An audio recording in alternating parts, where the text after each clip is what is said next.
Victoria Sterling adjusted her worn laptop bag as she climbed the stairs to her shared apartment in downtown Portland. The rain had soaked through her jacket during the bus ride home. Exhaustion weighed heavily on her shoulders after another unsuccessful job interview. Her marketing degree felt worthless when every position required 5 years of experience she didn't have. The small apartment she shared with her best friend, Alina, was quiet when she entered. Alina worked evening shifts at the local hospital. As a nurse, leaving Victoria alone with her thoughts and mounting bills, her phone buzzed with a text from her mother back in Cedar Falls, asking about the rent money Victoria had promised to send. Her father's medical bills from his recent heart surgery were crushing their small family farm. Victoria stared at her bank account balance on her phone screen. $237. That was all that stood between her family losing their home and somehow making it through another month. She had applied for over 50 jobs in the past 2 months. Nothing seemed to work out. Her phone rang, displaying an unknown number with a Seattle area code. Normally she would let it go to voicemail, but desperation made her answer. Victoria Sterling? The voice was crisp, professional, and distinctly male. Yes, this is Victoria. My name is David Kim. I work for Cross Dynamics Corporation. We received your resume through our recruitment database, and we have an urgent position that might interest you. Victoria's heart skipped. Cross Dynamics was one of the largest tech companies on the West Coast. Their CEO, Nathan Cross, was regularly featured in business magazines as one of the youngest billionaires in America. What kind of position? She asked, trying to keep the desperation from her voice. It's unconventional, David said carefully. The compensation is substantial, but the role requires complete discretion. Would you be available to meet tomorrow morning in Seattle? You can arrange transportation. Victoria looked around her tiny apartment, at the stack of unpaid bills on the kitchen counter, at the photo of her parents on their struggling farm. Yes, I'm available. Excellent. A car will pick you up at 7 a.m. The meeting is with Mr. Cross personally. After David hung up, Victoria sat in stunned silence. Nathan Cross wanted to meet with her personally. It seemed impossible, but she had nothing left to lose. The Seattle meeting, the black sedan that arrived at 7 a.m., was more luxurious than any car Victoria had ever been inside. The driver was polite but quiet during the 3-hour drive to Seattle, leaving her to wonder what kind of position would require such elaborate arrangements. Cross Dynamics headquarters rose into the Seattle skyline like a glass and steel monument to success. Victoria had seen it in photographs, but experiencing it in person was overwhelming. The lobby alone was larger than her entire apartment, with marble floors and modern art installations that probably cost more than her college tuition. David Kim met her at the security desk. He was younger than she had expected, maybe early 30s, with an efficient manner and kind eyes behind wire-rimmed glasses. Mr. Cross is waiting upstairs, he said as they entered a private elevator. I should prepare you. This meeting might not be what you're expecting. The elevator climbed to the top floor, opening directly into a reception area that offered panoramic views of Elliott Bay through floor-to-ceiling windows. Victoria could see ferries crossing the water and the Olympic mountains in the distance. Ms. Sterling. The voice came from behind her, deep and surprisingly warm. She turned to find Nathan Cross himself approaching from a corner office. Victoria had seen his photos in magazines, but they didn't capture the presence he commanded in person. He was tall, probably 6'2", with dark hair that looked like he had been running his fingers through it. His suit was perfectly tailored, but his tie was loosened. And there was something in his green eyes that seemed tired despite his confident posture. Thank you for making the trip, he said, extending his hand. When their fingers touched, Victoria felt an unexpected jolt of electricity. His handshake was firm but brief, as if he too had felt something unexpected. Please, sit down, he gestured, toward a seating area with leather chairs arranged around a low table. David, could you give us some privacy? Once they were alone, Nathan seemed to study Victoria's face as if trying to solve a puzzle. The silence stretched between them, until he finally spoke. This is going to sound insane, he began, running a hand through his hair. I need to ask you something that will change both of our lives. Victoria's mouth went dry. Kind of. Question. Nathan stood and walked to the windows, his back to her. My company is facing a hostile takeover. The board members are questioning my ability to lead because of my personal life, or rather, my lack of one. They think I'm too young, too reckless, too focused on innovation instead of stability. He turned back to face her. I need a wife, not permanently, just for show. A marriage contract that will satisfy the board and the investors that I'm settling down and becoming the stable CEO they want to see. Victoria stared at him, certain she had misheard. You're asking me to marry you? I'm asking you to enter into a business arrangement, Nathan clarified. 1 year. You would live in my house, attend social functions, play the role of the supportive wife. In return, you would receive $5 million. The number hit Victoria like a physical blow. $5 million would save her family's farm, pay for her father's medical treatment, and give her enough financial security to pursue any career she wanted. Why me? She managed to ask. Nathan returned to his chair, leaning forward with his elbows on his knees. 'Cause you're not part of my world. The women I usually date are either gold diggers or social climbers who would never agree to a temporary arrangement. You have a clean background, you're educated, and frankly, you need the money enough to take this seriously. His bluntness should have offended her, but Victoria appreciated his honesty. Public appearances as my wife, living in the same house to maintain the illusion. Separate bedrooms, of course. No physical relationship required. Nathan's voice was businesslike, but Victoria noticed the slight flush in his cheeks when he mentioned the physical aspects. And after 1 year, clean divorce, you keep the money, I keep the company, and we both move on with our lives. Victoria's mind raced. It was insane, but the alternative was watching her family lose everything. I need time to think about this. I understand it's a lot to process, Nathan said, his voice softer now, but I need an answer within 48 hours. The board meeting is next week. He reached into his jacket and pulled out a thick envelope. This contains a more detailed contract outline and a check for $50,000. Consider it a signing bonus, regardless of your decision. Victoria took the envelope with trembling hands. Why are you being so generous? For the first time, Nathan's professional mask slipped, revealing something vulnerable underneath. Because I know what it's like to have everything riding on one decision. And because something tells me you're the kind of person who keeps her word. The decision, the ride back to Portland, passed in a blur. Victoria clutched the envelope like a lifeline, barely believing what had just happened. The check inside was more money than she had ever seen at one time. Even if she said no to the marriage proposal, this would solve her family's immediate crisis. But the marriage contract itself was far more complex and detailed than she had expected. It outlined living arrangements, public appearance requirements, and confidentiality clauses. Most importantly, it specified that the arrangement was strictly business, with severe financial penalties for either party if they violated the professional boundaries. Alina was waiting when Victoria arrived home. Her nurse's scrubs replaced by comfortable pajamas and a concerned expression. Where have you been? I was worried when you didn't come home last night. Victoria realized she had never returned Elena's texts. The whole day felt surreal, like something that had happened to someone else. I might have a job opportunity, Victoria said carefully. A really unusual one. Elena raised an eyebrow. Unusual how? Victoria couldn't bring herself to explain the full situation. Instead, she showed Elena the check. Her friend's eyes widened as she counted the zeros. Victoria, what kind of job comes with this much money up front? You're scaring me. It's legitimate, Victoria assured her. Just very unconventional. That night, Victoria lay awake staring at the ceiling. Nathan Cross's green eyes kept appearing in her memory, along with the moment when their hands had touched. There had been something electric in that brief contact. Something that suggested this arrangement might be more complicated than either of them. Anticipated, her phone buzzed with another text from her mother. The bank had called about the farm's mortgage. At 2 weeks before foreclosure proceedings began, Victoria closed her eyes and made her decision. The next morning, she called David Kim. I'll do it, she said simply. Mr. Cross will be pleased. David replied, Can you be in Seattle by this weekend? We'll need to begin preparations immediately. I'll be there.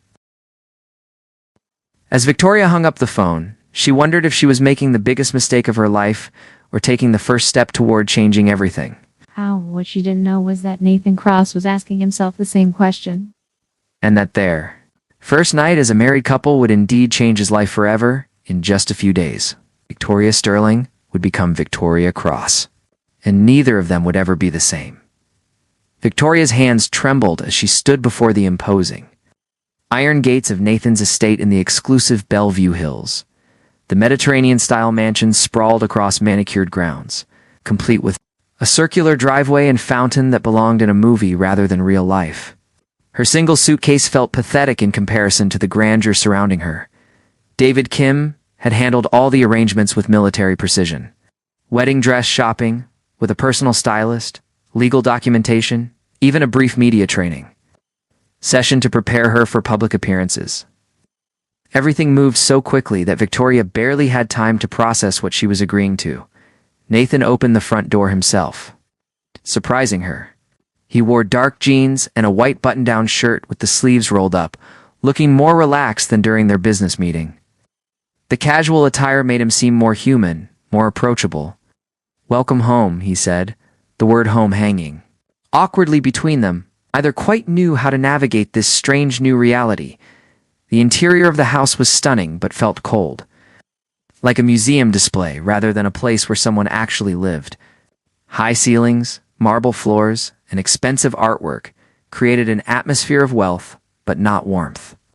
"Your room is upstairs," Nathan said, leading her up a grand staircase. It has its own bathroom and sitting area. You should have everything you need. The guest suite was larger than Victoria's entire apartment had been. A king-sized bed dominated the space, flanked by French doors that opened onto a private balcony overlooking the gardens. Despite its luxury, something about the room felt lonely. "The master bedroom is at the other end of the hall," Nathan explained, keeping his distance as if afraid to get too close. "We each have our own space, our own privacy." Victoria nodded, though she couldn't shake the feeling that all this space between them was more about protection than privacy. "There's a dinner party tomorrow night," Nathan continued, his voice returning to its business-like tone. "Some investors and board members. It will be our first public appearance as a married couple."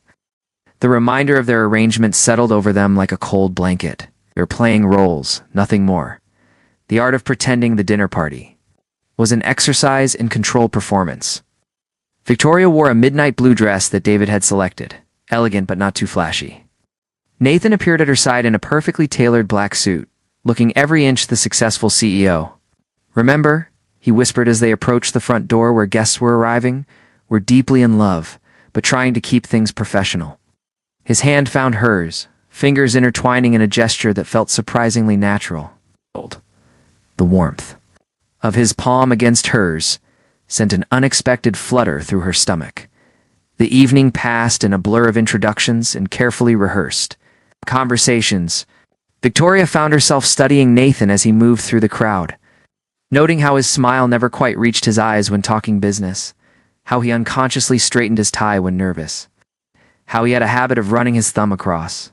His wedding ring, Margaret Cross, Nathan's mother, arrived fashionably late with her usual dramatic flair. She was a striking woman in her late 50s, with silver hair pulled into an elegant chignon and sharp blue eyes that seemed to see everything. "So you're the mysterious woman who finally captured my son's heart," Margaret said when Nathan introduced them. Her tone was pleasant, but Victoria sensed the underlying examination. "Nathan swept me off my feet," Victoria replied, the practice line feeling strange on her tongue. "How romantic," Margaret smiled, but her eyes remained calculating. "Tell me, dear, what did you do before you married my son?"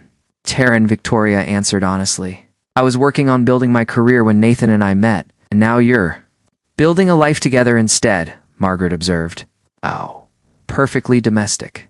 Later, as they said goodbye to the last guests, Nathan loosened his tie with visible relief. "You did well tonight," he said, pouring himself a glass of whiskey from the bar in his study. "My mother liked you, which is no small accomplishment." "She was testing me," Victoria observed, accepting the glass of wine he offered her. "She tests everyone," Nathan agreed. "But you passed. You didn't try too hard to impress her, and you didn't let her intimidate you. They sat in comfortable silence for a moment, the pretense of the evening finally dropping away. Dawn. In the soft lamplight of the study, Nathan looked younger, less guarded. "Can I ask you something?" Victoria said. "Why is this company so important? To you? Important enough to marry a stranger?" Nathan stared into his glass, considering his answer. "My father built Cross Dynamics from nothing. When he died 5 years ago, everyone said I was too young to take over, that I'd run it into the ground within a year. I've spent every day since then proving them wrong." "And you have," Victoria pointed out. "The company's value has tripled. Under your leadership." Nathan looked surprised that she knew that detail. "You've been researching me? Seemed like a good idea before marrying you?" Victoria smiled, even temporarily. Something shifted in Nathan's expression, a crack in his carefully maintained walls. "What about you? What made you say yes to this insane arrangement?" Victoria hesitated, then decided honesty was the least she owed him. "My father had a heart attack 6 months ago. The medical bills are crushing my family. We're about to lose our farm, the land that's been in my family for 3 generations. Nathan nodded slowly. "So we're both trying to save something that matters to us." "I guess we are." Their eyes met across the small space between their chairs. And for a moment, the careful boundaries of their arrangement seemed to blur. Nathan cleared his throat and stood up abruptly. "We should get some rest," he said. "Tomorrow we have the board meeting." As Victoria made her way upstairs to her lonely guest room, she couldn't shake the feeling that something important had just happened between them, something that had nothing to do with their business arrangement, breaking down walls. The board meeting was a battlefield disguised as a conference room. Victoria sat beside Nathan at the long mahogany table, her presence a silent statement about his newfound stability. The board members, mostly men in their 60s with skeptical expressions, peppered Nathan with questions about quarterly projections and long-term strategies. "Marriage has clearly had a positive effect on your focus," observed Robert Hayes, the lead board member. "Your recent proposals show a maturity we haven't seen before." Nathan's hand found Victoria's under the table, squeezing gently. The gesture was supposed to be for show, but the warmth of his touch sent electricity up her arm. After the meeting, Nathan was energized in a way Victoria hadn't seen before. The hostile takeover bid had been successfully defeated, and his position as CEO was secure. "We did it," he said as they walked to his car. "The company is safe." "You did it," Victoria corrected. "I just sat there looking supportive." "Don't underestimate the power of looking supportive." Nathan smiled, and this time the expression reached his eyes. "Besides, you were perfect in there. You asked exactly the right questions to make them think you actually understand corporate finance." "Who says I don't understand corporate finance?" Victoria challenged playfully. Nathan stopped walking and stared at her. "Do I have an MBA?" "In addition to my marketing degree," Victoria admitted, "I just haven't had the chance to use it yet." Something changed in Nathan's expression, a new respect mixing with what might have been attraction. "Why didn't you mention that before?" "You didn't ask. You just assumed I was some small-town girl who needed rescuing." Nathan had the grace too. "Look embarrassed. You're right. I did assume that. I'm sorry." That evening, instead of retreating to separate spaces, they found themselves in Nathan's study again. This time, he asked her opinion on a new acquisition deal. Victoria found herself drawn into a complex discussion about market positioning and risk assessment. "You're brilliant," Nathan said, after she'd outlined a strategy that hadn't occurred to him. "Why aren't you running your own company?" "Hard to start a company when you can't afford rent," Victoria replied pragmatically. Nathan was quiet for a long moment. "What if you could? After our arrangement ends? I mean, what would you want to do?" Victoria hesitated. She'd had dreams once, before financial reality had crushed them. She'd want to start a consulting firm, help small businesses develop sustainable growth strategies. Most small towns have amazing entrepreneurs who just need someone to help them think bigger. Like your family's farm. It's exactly like my family's farm. Nathan nodded thoughtfully, but didn't say what he was thinking. As the weeks passed, their carefully maintained boundaries began to blur in small ways. Nathan started asking Victoria's opinion on business decisions, genuinely interested in her perspective. Victoria found herself looking forward to their evening conversations in the study, the one time of day when they both dropped their pretenses. One evening, Victoria was working on her laptop in the living room when Nathan came home from a late meeting. He looked exhausted, his usually perfect hair disheveled, and his tie long since discarded. "Rough day?" she asked, closing her computer. Worst, Nathan admitted, collapsing into the chair across from her. "The Peterson deal fell through, and James thinks we should pursue the Mitchell acquisition instead. But the numbers don't make sense to me." Without thinking, Victoria moved to sit on the arm of his chair, leaning over to see the papers he'd spread on the coffee table. "Show me the projections." As she studied the documents, she became aware of Nathan's proximity. It smelled like expensive cologne and something uniquely masculine.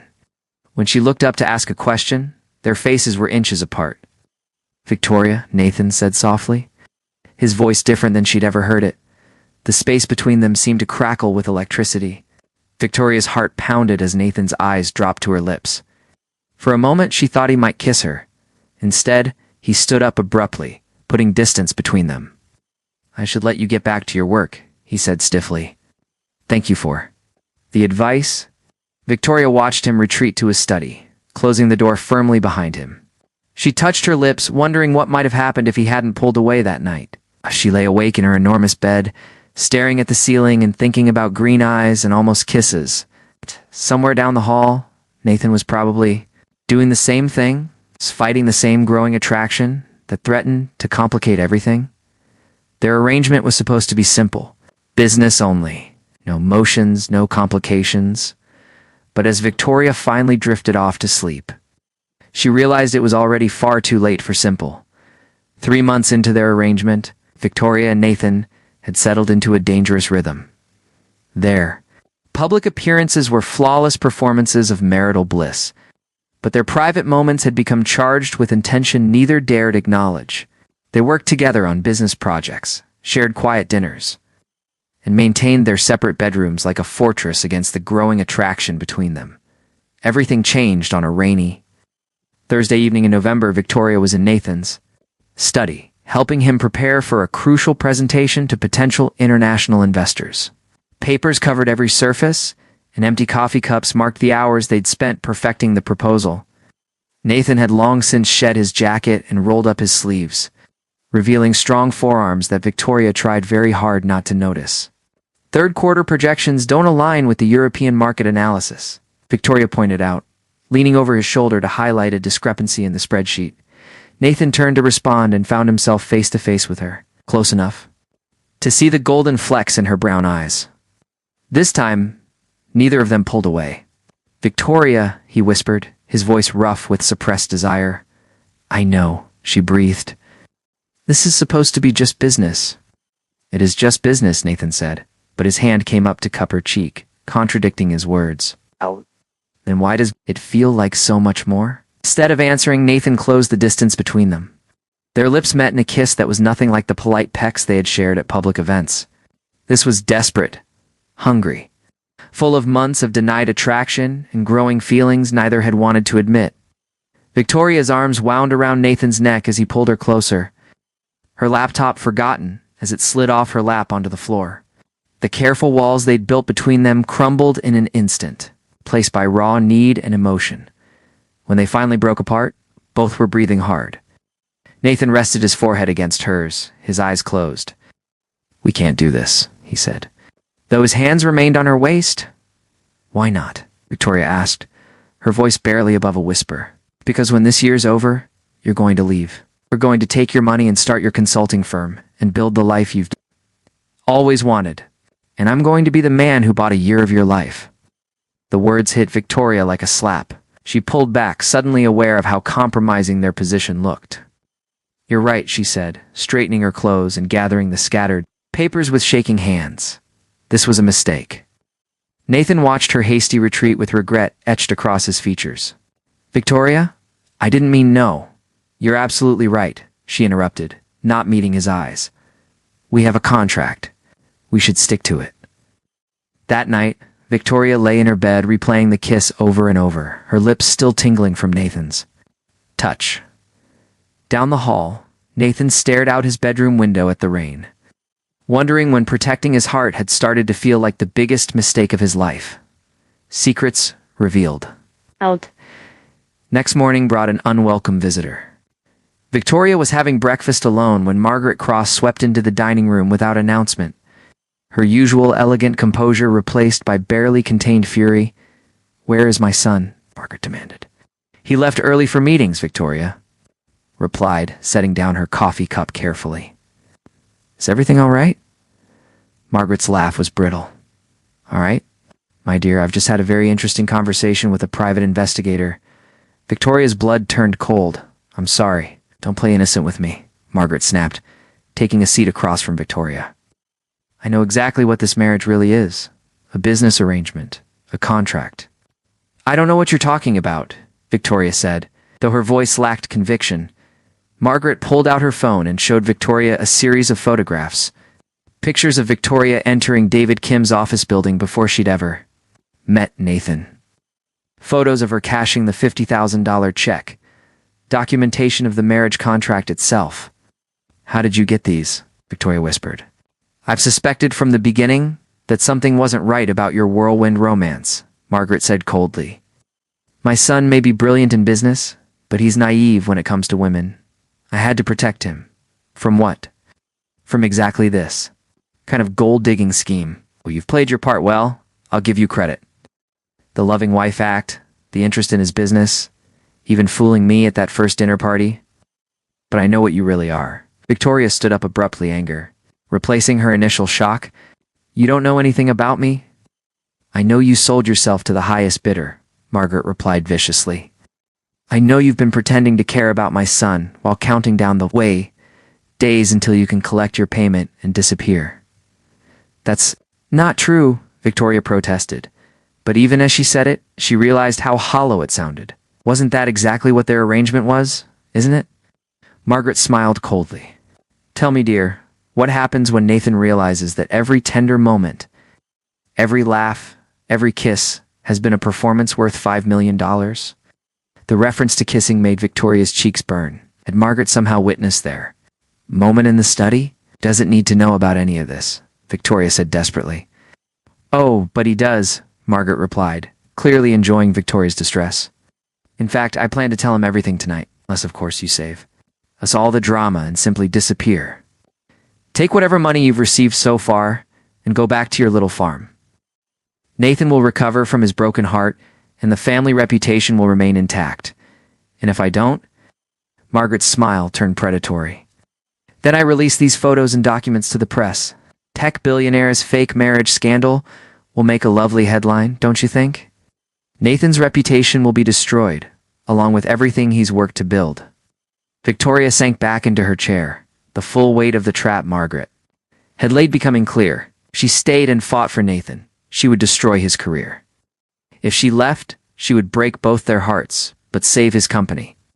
"I need time to think," Victoria said weakly. "You have until tonight," Margaret replied, gathering her purse. "Choose wisely, dear. Your decision will determine whether my son emerges from this as a successful CEO or a laughingstock." After Margaret left, Victoria sat in the empty dining room, staring at her hands. The engagement ring Nathan had placed on her finger 3 months ago suddenly felt like a weight dragging her down. Everything Margaret had said was technically true. She'd agreed to marry Nathan for money. She was planning to leave when the year was up. But what Margaret didn't understand, and what Victoria was only now fully realizing, was that somewhere along the way, her feelings had become completely real. The choice Nathan returned home that evening, to find Victoria waiting for him in the foyer, her suitcases packed beside her. "What's going on?" he asked, confusion and alarm warring in his expression. "I'm leaving," Victoria said, forcing her voice to remain steady. "I can't do this anymore." "Can't do what?" Nathan stepped closer, searching her face for answers. "Something happened? Are you unhappy here?" Victoria almost broke then, seeing the genuine concern in his eyes. This would be so much easier if he were cold and distant, if she could convince herself that their connection had been one-sided. "The year isn't up yet," Nathan continued when she didn't answer. "We had an agreement." "Breaking the agreement," Victoria said. "I'll return the money. All of it." "I don't care about the money," Nathan said, his voice rising with emotion. Victoria, talk to me. What's really going on? Victoria closed her eyes, memorizing the sound of her name on his lips. This was always temporary, Nathan. We both knew that. Just ending it a little early. That's not an answer, Nathan said, frustration bleeding into his tone. Last night, when we kissed was a mistake, Victoria interrupted. Got caught up in the moment, but it doesn't change anything. This isn't real, Nathan. It's none of it. Is real. The words cut through Nathan like a blade. Victoria watched the hope in his eyes die, replaced by the cold mask she remembered from their first meeting. I see, he said quietly. So everything these past months, working together, the conversations, the way you looked at me, all of that was just part of the performance. Victoria forced herself to nod, even though it felt like tearing out her own heart. I'm a good actress, Nathan. Stared at her for a long moment, then nodded curtly. Fine. David will arrange transportation back to Portland. You can keep whatever money you've already received. Nathan, don't, he said sharply. If this was all just a job to you, then let's end it like a job. Professionally, he turned and walked away, leaving Victoria alone with her packed bags and the sound of her own breaking heart. 6 months later, Victoria's consulting firm was thriving beyond her wildest dreams. Initial investment from her time with Nathan had allowed her to rent office space, hire employees, and take on clients. Throughout the Pacific Northwest, her family's farm was not only saved but expanding. Her father's health had improved dramatically, and by all external measures, she should have been happy. Instead, she spent most evenings staring at business news websites reading about Nathan's continued success. Cross Dynamics had gone international, exactly as they'd planned, together in those late-night strategy sessions. Nathan himself appeared in interviews and at corporate events. Always alone, always professionally charming, and personally distant, Victoria never saw any mention of his mother's threatened scandal. Apparently, Margaret had kept her word about protecting Nathan's reputation as long as Victoria disappeared. Alina found her one evening scrolling through photos from a tech conference, where Nathan had been a keynote speaker. You're torturing yourself, Elena said gently, sitting beside Victoria on the couch. It's been 6 months. Maybe it's time to try dating someone new. I'm fine, Victoria protested weakly. You're in love with him, Elena said simply. And unless I'm very much mistaken, he was in love with you too. It doesn't matter, Victoria sighed. I made my choice. Did you? Or did someone make it for you? Before Victoria could answer, her phone rang. David Kim's name appeared on the screen, making her heart race. Victoria? David's voice was tight with concern. I'm sorry to call so late, but I thought you should know. Nathan's in the hospital. The world tilted around Victoria. What happened? Car accident. He's going to be okay, David added quickly. But he's been asking for you. He's been asking for you for months, actually. But especially now. Victoria was already reaching for her keys. Which hospital? Victoria, there's something else you should know, David said hesitantly. About why you really left. Nathan's mother finally told him what she did, how she threatened you. He's been trying to find a way to reach out, but he wasn't sure you'd want to hear from him. The truth finally told Victoria burst through the hospital doors with Elena close behind her. David met them at the elevator, his usual composed demeanor cracked with worry. He's on the 4th floor, David explained as they rose. Broken ribs, concussion, but the doctors say he'll make a full recovery. What happened? Victoria asked. He was driving home from a late meeting. Another driver ran a red light. David paused. Victoria, you should know. He's been different since you left. Successful, yes. But it's like part of him just shut down. Nathan's room was private, filled with flowers and get-well cards from business associates. But Victoria only had eyes for the man in the hospital bed. Nathan was awake, staring out the window with the same distant expression she'd seen in all his recent photographs. Nathan, she said softly. He turned, and the careful mask he'd worn for months crumbled completely. Victoria? You're here? David called me, she explained, moving closer to his bedside. How do you feel? It's like I've been hit by a truck. Nathan attempted a smile, which is essentially what happened. They stared at each other in silence. 6 months of separation and misunderstanding hanging between them. Your mother told you? Victoria said finally. It wasn't a question. Nathan nodded. About the threats, the photos, the choice she forced you to make. Victoria, I'm so sorry. If I had known you couldn't have known, Victoria interrupted, I should have told you the truth instead of just leaving. Would it have made a difference? Nathan asked quietly. Or would you have left anyway when the year was up?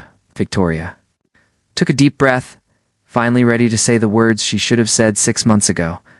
I fell in love with you, Nathan. Completely, desperately in love. That's why I had to leave, because staying meant destroying everything you'd worked for, and I couldn't do that to you.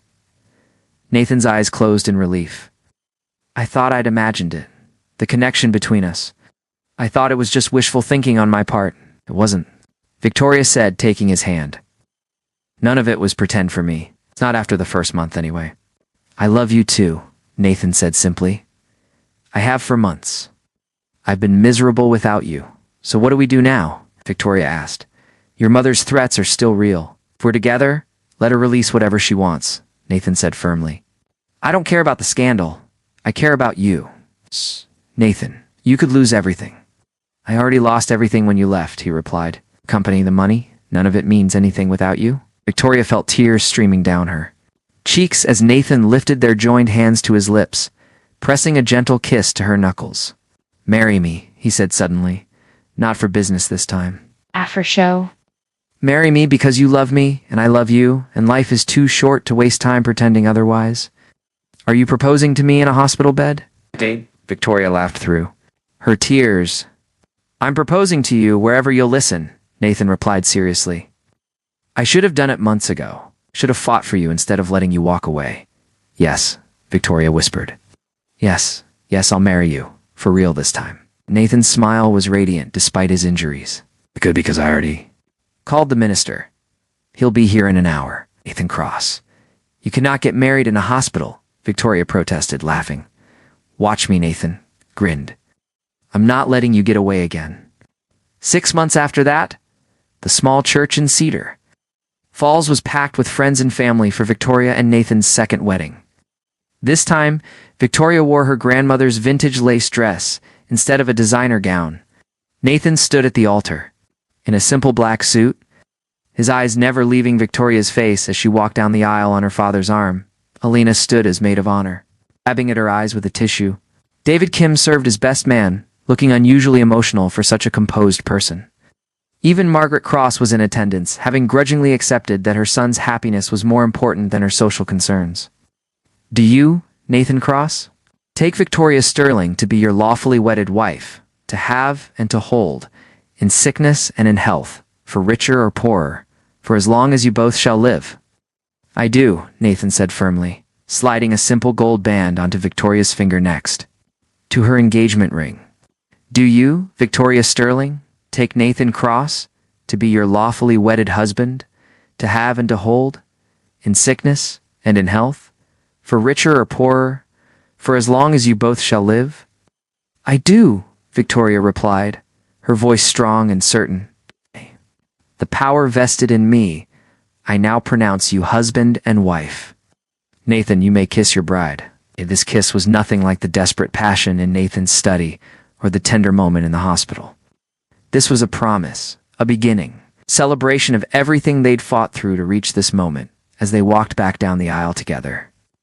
Victoria caught sight of a small plaque on the wall dedicated to her father's memory. He'd passed peacefully the month before, but not before walking her down this very aisle and giving Nathan his blessing. The reception was held at the restored community center that Victoria's consulting firm had helped design. Local musicians played while guests danced under string lights and autumn leaves. Nathan, still recovering from his accident but determined not to miss a moment, spun Victoria carefully around the dance floor. Any regrets? He asked as they swayed. To the music. Only one, Victoria replied, making Nathan's face momentarily tense with worry. What's that? I regret that we wasted 6 months being apart when we could have been together, Victoria smiled. Nathan laughed, pulling her closer. We'll make up for lost time. Is that a promise? Mr. Cross? That's a guarantee, Mrs. Cross. As the evening wore on, Victoria found herself watching Nathan interact with her family and friends. He helped her elderly uncle to his chair, discussed farming techniques with her cousins, and listened intently to Elena's stories about their college adventures. This wasn't the polished CEO from Seattle society events. This was simply Nathan, the man she'd fallen in love with during those quiet evenings in his study. Later, as they prepared to leave for their honeymoon in Italy, Victoria's mother pulled her aside. "Your father would be so proud," she said, tears in her eyes. "Not because you married a wealthy man, but because you found someone who loves you exactly as you are." "I know, Mom." Victoria hugged her tightly. "I can feel him here with us." Nathan appeared at Victoria's side, car keys in hand. "Ready to start our real life together, Mrs. Cross." Victoria looked around at the faces of everyone she loved. At the community center that represented her dreams made real. At the man who'd shown her that fairy tales could happen even when they started as business contracts. "I've been ready for months," she replied, taking his hand. As they drove away from the reception, Victoria reflected on the journey that had brought them here. What had started as a cold business arrangement had become the greatest love story of her life. She'd thought she was just signing a contract, but their first night as a married couple had indeed changed everything. Not just Nathan's life, but hers as well. Sometimes the best things in life came disguised as the most impossible situations. Sometimes love found you when you weren't looking for it, in the space between what you thought you wanted and what you actually needed. Victoria Cross settled back against her husband's shoulder and smiled, knowing that their real adventure was just beginning.